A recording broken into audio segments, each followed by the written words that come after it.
A very important question, a lot of discussion that we've done, and Colin, I'd really like to start with you.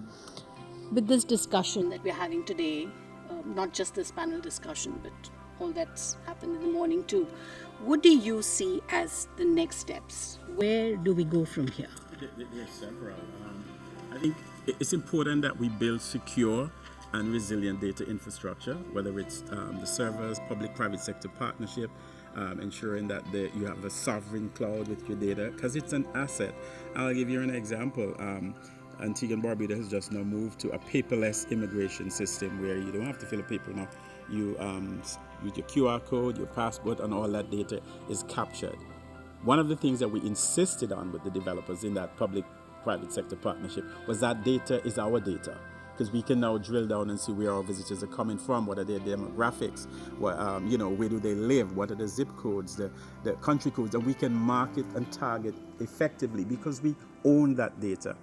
If we don't own that data, then we just go back to someone and we pay to get the data that's rightfully ours as folks coming. And so it's really, really important that you do that, having the correct encryption and ensuring that the data is secure.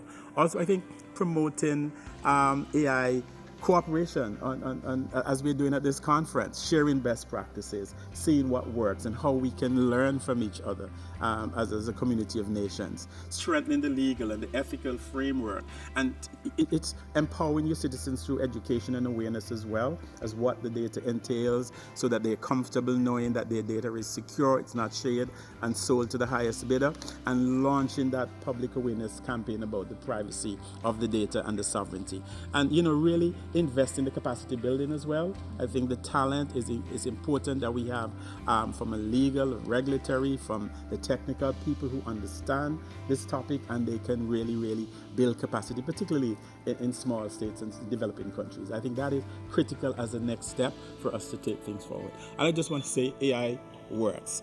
When I was coming to this conference, I said to my wife, what do you want me to bring you back from Switzerland? And she said, Switzerland is famous for chocolates, so bring me back some Swiss chocolates. So I used AI to predict what is the best Swiss chocolate, and I was told Toblerone.